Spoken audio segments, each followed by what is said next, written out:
Shalom Alechem. Nous allons arriver dans quelques jours au lac Baomer, 33e jour du conte du Omer, le jour de la Ptira de Rabbi Shimon Bar Yochai, qui est devenu un jour de fête, un jour très spécial, un jour dans lequel on ne dit pas, on fait pas de tachanoun, un jour dans lequel on permet de se marier pour certains. On arrête le deuil pour les élèves de Rabbi Akiva. Rabbi Shimon Bar Yochai a en fait amené à notre judaïsme une facette qui n'existait pas. Jusqu'à Rabbi Shimon Bar Yochai, lorsqu'un des tzadikim partait quitter ce monde, eh bien, le jour de sa disparition était un jour de deuil, un jour de souffrance, un jour de jeûne. Le 7 Adar, le jour où Moshe Rabbeinu et Niftar est monté dans les cieux, avec toute la grandeur de Moshe Rabbeinu, c'est un jour qui est considéré comme un jour de deuil, qui est aujourd'hui encore en pratique pour une petite partie de notre peuple. Mais c'est un jour qui est inscrit dans les lois du Shulchan Aruch. Pourquoi est-ce que le jour de la Ptira de Rabbi Shimon Bar Yochai est différent? En quoi il change de tout ce qu'il y a eu jusqu'à présent? Rabbi Shimon Bar Yochai, qui a illuminé sa génération par sa grandeur, par sa Torah, par ses comportements, par son dévoilement, eh bien, lui aussi est une perte pour notre monde. Quand il nous quitte, à plusieurs reprises, dit le Zohar HaKadosh, à plusieurs occasions, eh bien, ses élèves s'exprimaient de cette façon: oh ilo, malheur soit la génération dans laquelle Rabbi Shimon ne sera plus. Aujourd'hui, on a la possibilité de trouver la solution à tous nos problèmes. Mais lorsque Rabbi Shimon ne sera plus là, qu'est-ce qu'on fera? Et voilà, le jour où Rabbi Shimon doit quitter ce monde devient un jour de fête, un jour spécial. Essayer de comprendre, Bémet, pourquoi, quelle est la différence, qu'est-ce qui s'est passé ce jour-là, quelle est la différence entre Rabbi Shimon et les autres tzadikim.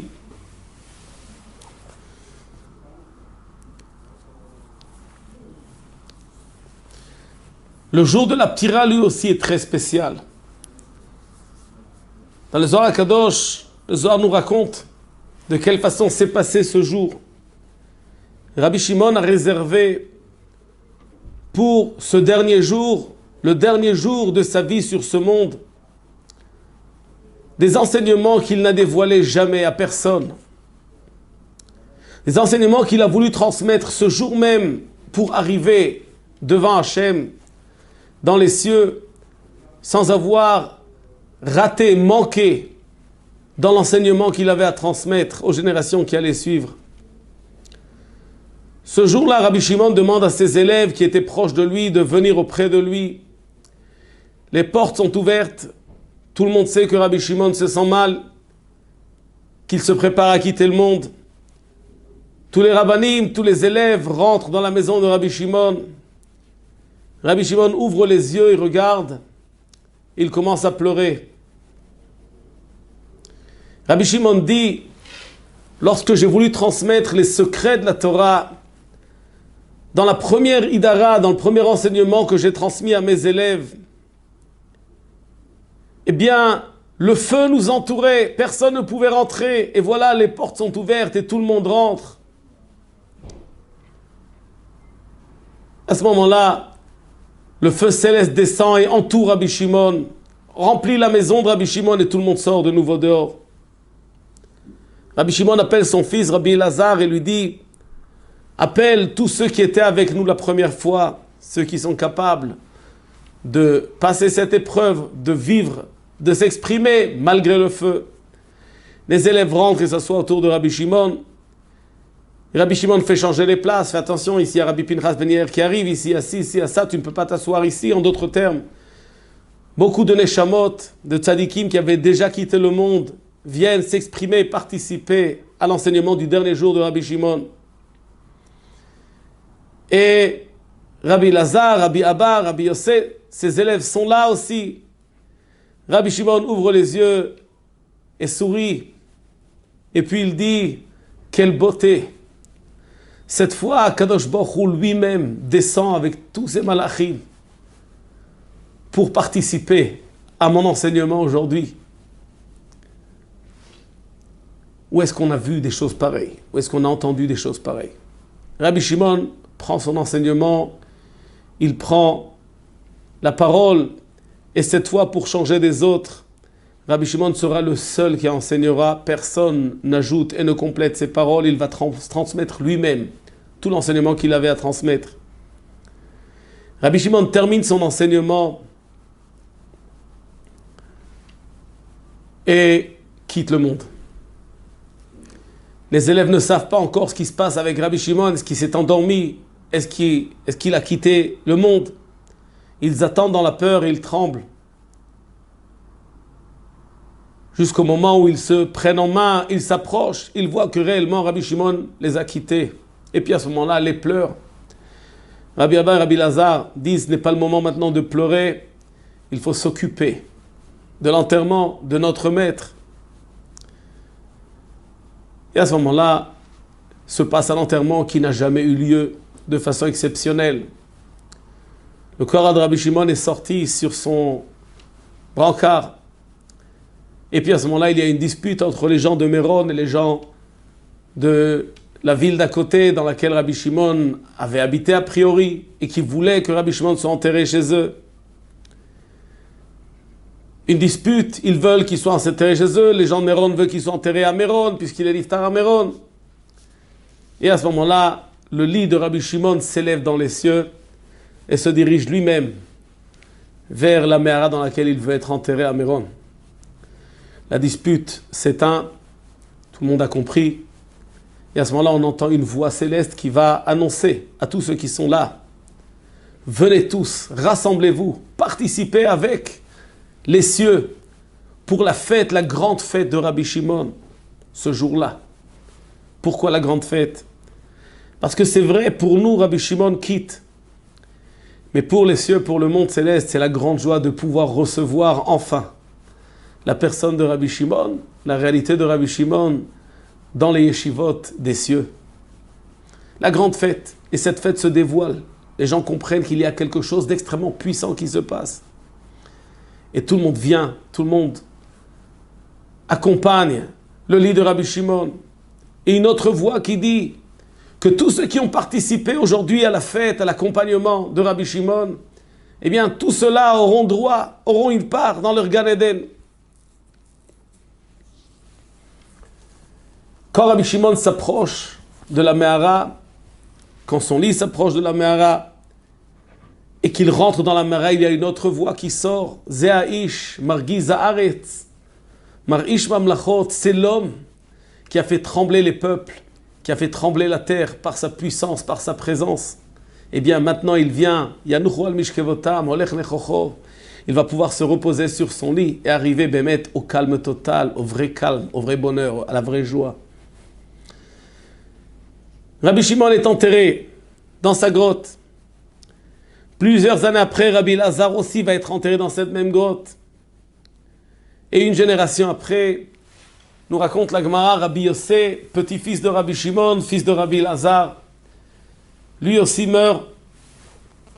Et les gens de sa ville veulent l'enterrer auprès de son père. Ils arrivent devant la grotte de Méron. Et puis ils trouvent à l'entrée de cette grotte un serpent immense qui empêche de rentrer dans cette grotte, qui bouche le passage. Ils s'adressent au serpent, ils lui disent, serpent, serpent, ouvre la porte de cette grotte pour que le fils puisse être enterré auprès de son père.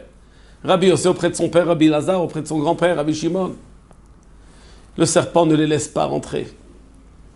À ce moment-là, les gens ont pensé, ça veut dire que tout simplement, Rabbi Yossé avait un niveau bien plus bas que le niveau de son père, de Rabbi Lazar, et donc ça ne correspond pas de l'enterrer auprès de son père. Une autre voix sort des cieux et dit, ce n'est pas parce que Rabbi Yossé est plus petit que son père.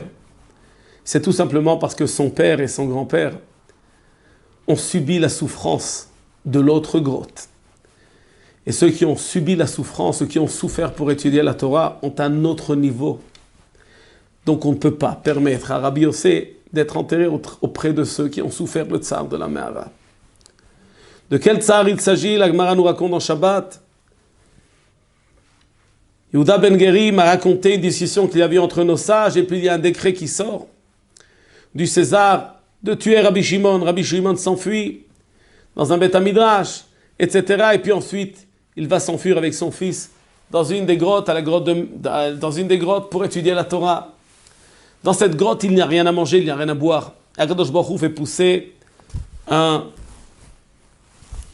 arbre de Charouvim. C'est un arbre qui prend des années, 70 ans pour donner ses fruits.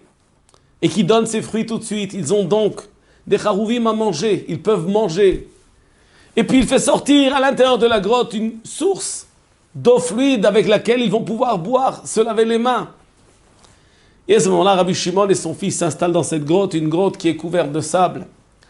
Et puis ils commencent à étudier la Torah. Ils savent qu'ils ne pourront sortir de cette grotte que dans très longtemps. Puisque tant que le roi est vivant, eh bien le décret est là, et que chaque sortie, c'est une sortie qui va les mettre en danger. Donc ils s'enferment, ils restent dans leur grotte et ils ne la quittent pas pendant 12 ans de suite.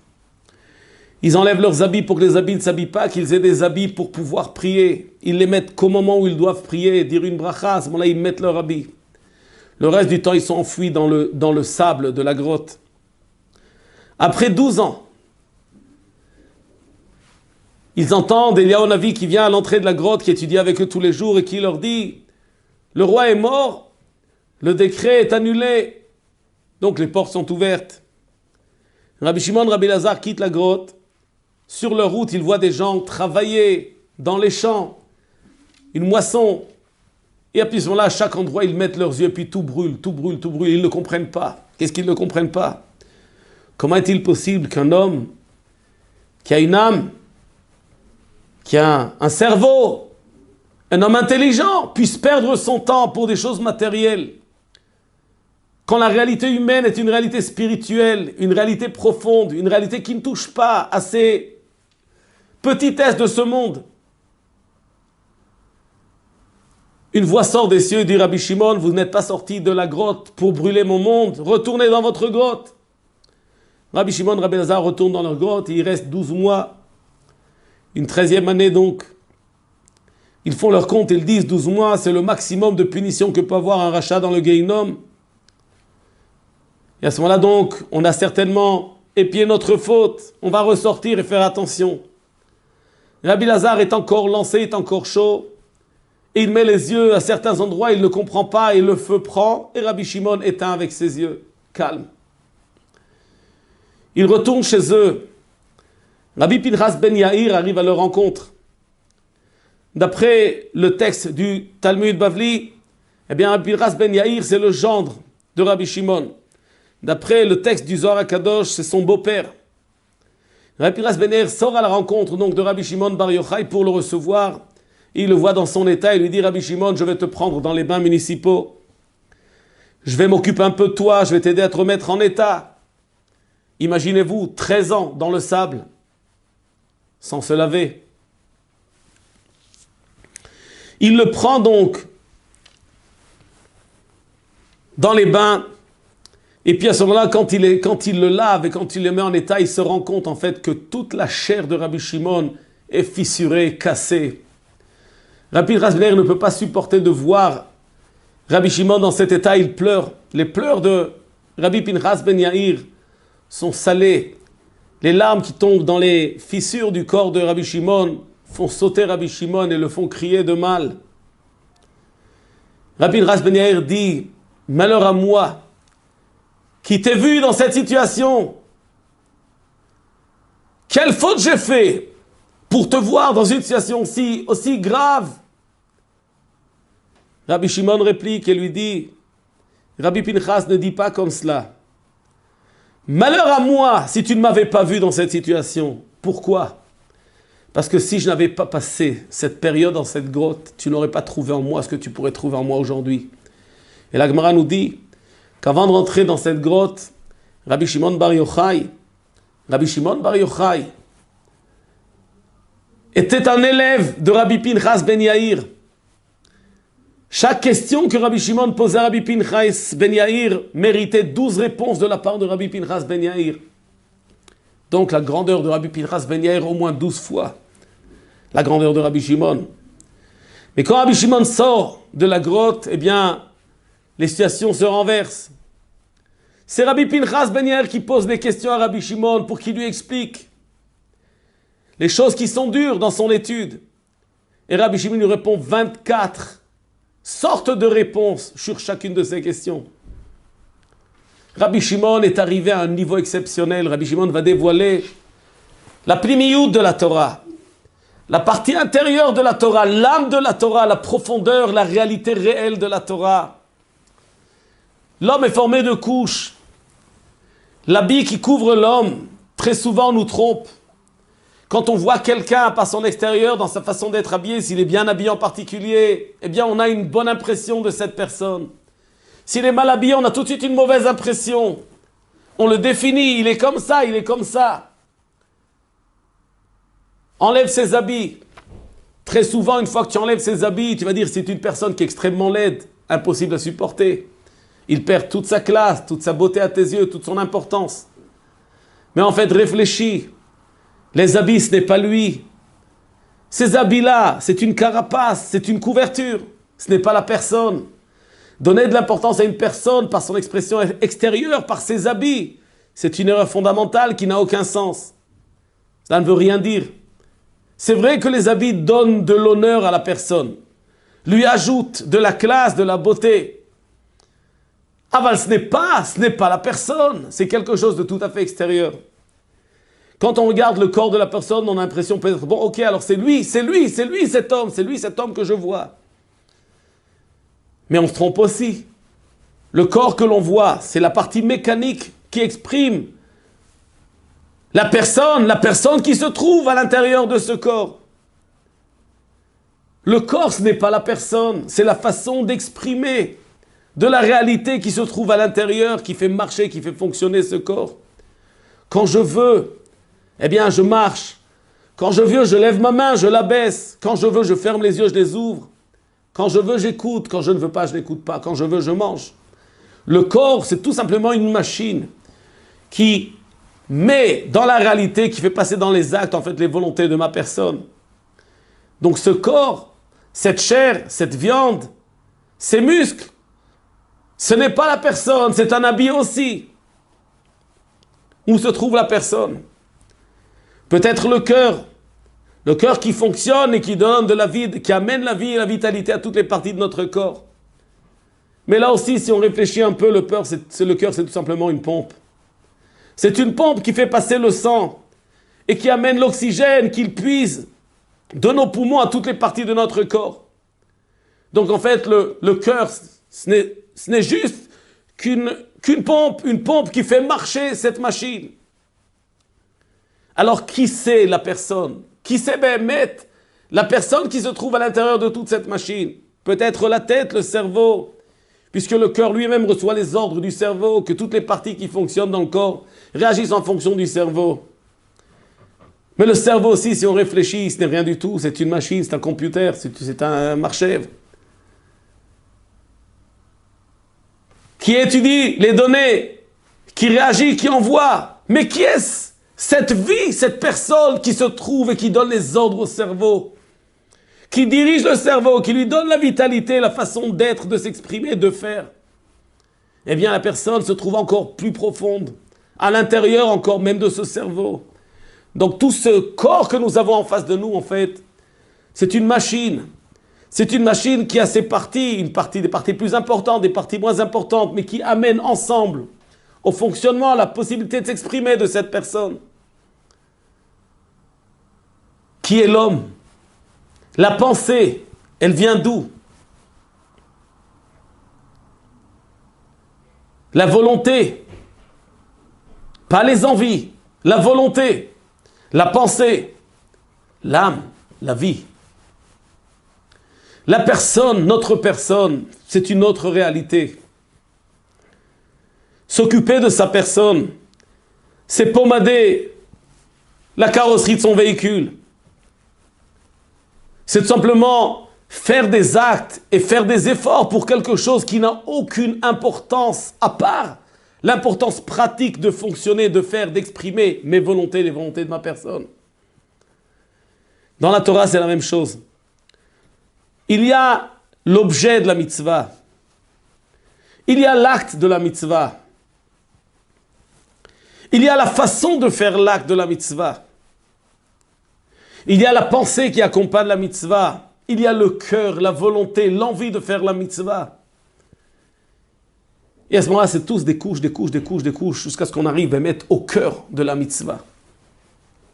Le cœur, c'est notre cœur, c'est notre volonté, c'est notre âme qui exprime, qui veut et qui fait cette mitzvah avec puissance, avec envie. La réalité de la Torah, c'est la même. Il y a la partie extérieure, la façon dont la Torah s'exprime dans notre monde, l'habit qu'elle habille pour s'exprimer dans ce monde.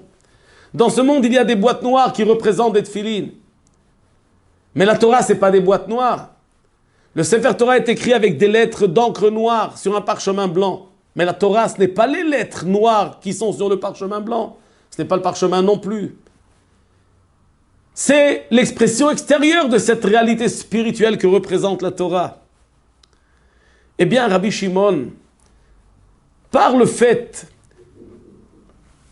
qu'il a passé donc ses 12 ans, ses 13 ans avec son fils, dans cette grotte, dans un état dans lequel il était complètement coupé de toute l'ambiance, la façon, l'habit extérieur de la réalité de ce monde, quitte l'extériorisme, quitte la carapace et rentre dans la profondeur de réalité.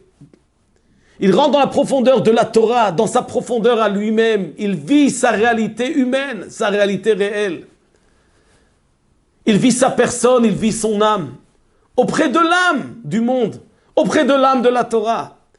Et il descend en profondeur, et il monte de niveau.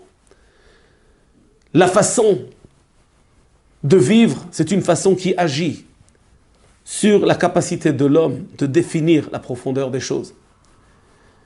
Quand on vit à un niveau animal, on ne peut dévoiler dans la réalité que la partie animale, la couverture, le corps, la chair. Il est impossible de dévoiler quelque chose de plus profond que cela. Quand un homme vit et que sa vie tourne autour de beaux repas, de profits qu'il va ressentir dans son corps, eh bien à ce moment-là, c'est quelqu'un qui vit à l'épaisseur de son corps, au maximum. Il y a des gens qui vivent même à l'extérieur de cela. Toute leur vie tourne autour des habits, de façon extérieure, encore plus extérieure que leur réalité de chair. Et à ce moment-là, vivent complètement en dehors de la réalité. Il n'y a aucune valeur pour quelque chose qui n'a pas de valeur. Il faut savoir donner l'importance à un habit parce qu'il couvre, parce qu'il donne du kavod, de l'honneur à la personne, parce qu'il le protège, qu'il l'empêche d'avoir honte. Il faut savoir lui donner son importance, mais il faut savoir le mettre à sa place. Pour qui on fait cela? Pour l'homme. Et l'homme, c'est quoi? Ce n'est pas sa chair. C'est vadaï pas son habit.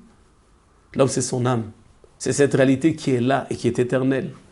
Cette réalité qui, pour jouir, a besoin forcément de toucher à une jouissance qui est à son niveau. Vivre sa personne, vivre sa réalité, c'est apprendre son âme, apprendre sa personne et s'attacher aux choses qui ressemblent et qui complètent et qui donnent une puissance, qui illumine sa personne, qui la réjouit.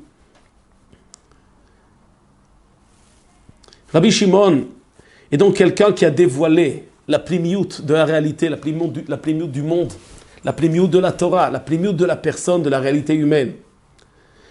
Il a dévoilé dans ce monde la présence cachée d'Hashem Yitbarach, la divinité, la spiritualité de ce monde. Akadosh Baruch Hu qui a été caché dans son monde. Akadosh Baruch Hu qui s'est caché dans ce monde. Qui s'est caché pour qu'on le cherche et qu'on le dévoile de nos moyens. Eh bien, s'est retrouvé devant un Rabbi Shimon qui l'a dévoilé dans ce monde. Qui a montré au monde entier quelle était la puissance de l'étude de la Torah. que lorsqu'on étudie ensemble la Torah profonde, eh bien un feu céleste les entoure, Akadosh Baruch Hu les protège et est là autour d'eux. Qu'Akadosh Baruch Hu est présent quand lui-même enseigne la Torah. Que tous les malachim, que tous les anges de tous les mondes, eh bien descendent participer à l'enseignement de Rabbi Shimon, prouvent l'importance des paroles d'un homme qui vit au niveau des malachim, qui parle au niveau des malachim, qui parle au niveau de la Torah spirituelle des mondes supérieurs. Eh bien, Rabbi Shimon a dévoilé ce que le monde cache, ce que la matière cache. C'est pourquoi, pour Rabbi Shimon, Akadosh Baruch Hu, lui aussi, s'est dévoilé. Il s'est dévoilé, en particulier le jour de la Ptira. Il s'est dévoilé pendant l'enterrement, il s'est dévoilé dans la grotte. Rabbi Shimon béni, son maître, se louange d'avoir un enfant comme Rabbi Shimon tous les jours.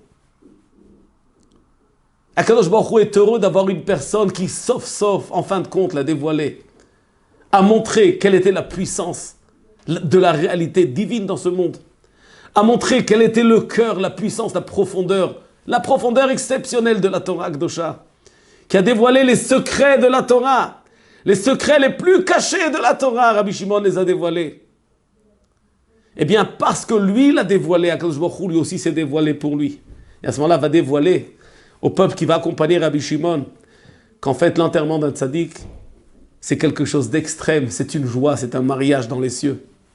La possibilité de recevoir une âme aussi belle dans les mondes supérieurs, une âme que les malachim, les anges, attendent d'entendre ses enseignements.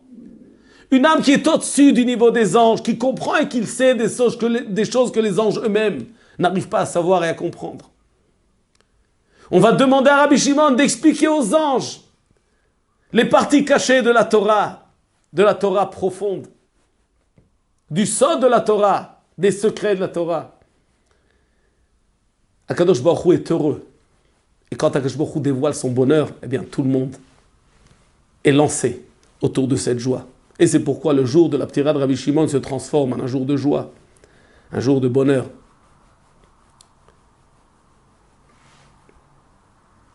Les difficultés, les efforts qu'un homme doit faire pour faire des mitzvot, en fait, sont peut-être les efforts qui vont lui permettre de vivre, d'arriver à toucher la réalité de sa propre personne, d'arriver à toucher la réalité profonde de la vie, d'arriver à toucher la réalité profonde des mitzvot, de l'étude de la Torah, de dévoiler Hachem dans son monde, de le sentir proche, d'être proche de lui, parce qu'on devient loin des notions mondaines, des notions de la matière, des notions des carapaces et des couvertures. L'enseignement est simple. Rabbi Shimon a passé au début 12 ans, suivi d'études dans la yeshiva de Rabbi Akiva, son maître. Rabbi Akiva lui-même était allé étudier 12 ans chez son maître Rabbi Eliezer Agadol, chez ses maîtres à Yavne. Et Rabbi Akiva va retourner 12 ans sans presque s'attarder, s'arrêter chez lui à la maison pour 12 ans de suite. 12 ans d'études, sans s'arrêter un moment. C'était la façon de grandir de nos sages. Savoir étudier en arrêtant de penser et d'être branché sur autre chose au milieu. Savoir faire une mitzvah en quittant les notions de ce monde et en s'appliquant à la pensée profonde de la mitzvah. En se rattachant, Bémet, à notre étude, à notre niveau. Être plongé dans notre étude et oublier les bassesses de notre réalité, de notre monde. C'est la façon d'arriver à dévoiler, Bémet, notre personne, notre réelle personne. D'arriver à dévoiler et à comprendre, Bémet, le sens de notre vie. D'arriver à dévoiler, Bémet, la profondeur de la réalité de ce monde. La profondeur des mitzvot. De dévoiler Hachem Yitbarach dans notre vie, dans notre réalité. Qu'Akadosh Baruch Hu, par le zchut de Rabbi Shimon, nous illumine nos jours, notre vie, nous sauve des souffrances de notre peuple, et nous amène la Géoula Shlema Bimera Bi'amenu Amen.